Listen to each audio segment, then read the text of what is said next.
सोनाली फोगाट का हमें ऐसा लगा कि अगर तो किसी कोई अभद्र टिप्पणी किसी औरत के ऊपर कोई कर देता है और आकस्मिक आवेश में आना, अगर कोई औरत आवेश में आ जाती है, उसके ऊपर कोई अभद्र टिप्पणी होती है तो ऐसा हो जाता है और उसने फिर जो किया तो फिर वो किया भी ठीक।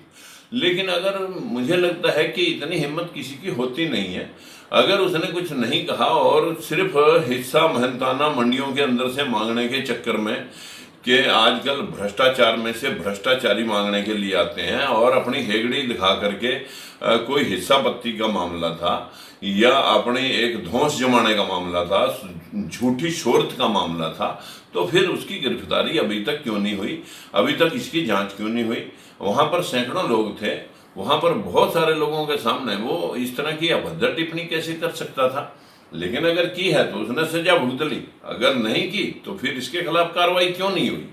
तो खाप पंचायतें आ गई अब तो उस मामले में, तो खाप पंचायतों ने तो जो है ना, मुझे लगता है कि जो हर रोज हमारे गरीब तबके के साथ अन्याय होता है, अभी सोनीपत के अंदर लगभग 15-20 मर्डर हो चुके हैं और गिरफ्तारियां किसी में एक किसी में हुई नहीं, और ऐसे अनेकों केस हैं। हरियाणा के अंदर जो जगह जगह मर्डर हुए, यूपी के अंदर मर्डर हुए।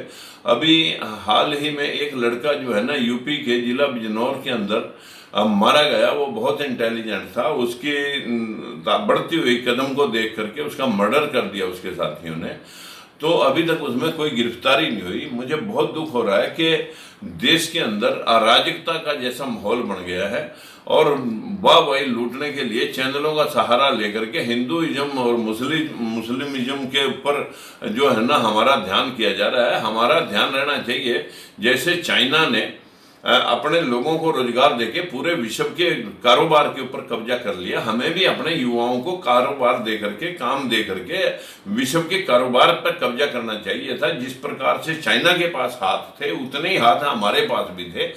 हम तो सिर्फ इस देश के अंदर जमहूरियत को लेकर के एक ढिंडोरा पीट रहे हैं कि हमारा बहुत बड़ा लोकतंत्र है। इस लोकतंत्र को क्या खाएंगे जब काम करने वाले को कुछ मिलता नहीं है, काम करने वाला भूखा मर रहा है और भ्रष्टाचार और करप्शन फैलाने वाले लोग वाह लूट करके आसमान पे घूम रहे हैं।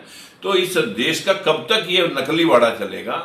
दलित और पिछड़ा 70% 75% लोग जो आज हैंड टू माउथ है, जिनमें से मुट्ठी भर लोग इन पार्टियों ने पकड़ करके अपने टिकटा के स्वार्थ में और अपनी शोहरत के स्वार्थ में हमारे इस मजबूर और कमजोर तबके को बेच रहे हैं।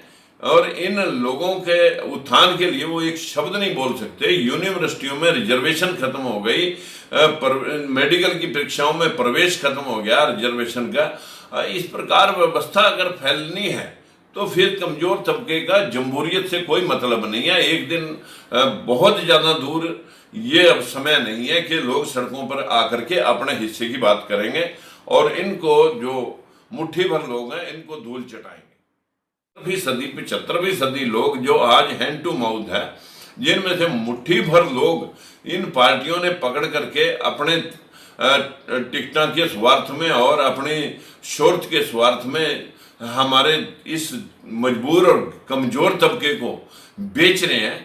और इन लोगों के उत्थान के लिए वो एक शब्द नहीं बोल सकते। यूनिवर्सिटियों में रिजर्वेशन खत्म हो गई, मेडिकल की परीक्षाओं में प्रवेश खत्म हो गया रिजर्वेशन का। इस प्रकार व्यवस्था अगर फैलनी है तो फिर कमजोर तबके का जमहूरियत से कोई मतलब नहीं है। एक दिन बहुत ज्यादा दूर ये अब समय नहीं है कि लोग सड़कों पर आकर के अपने हिस्से की बात करेंगे और इनको जो मुट्ठी भर लोग हैं इनको धूल चटाएंगे।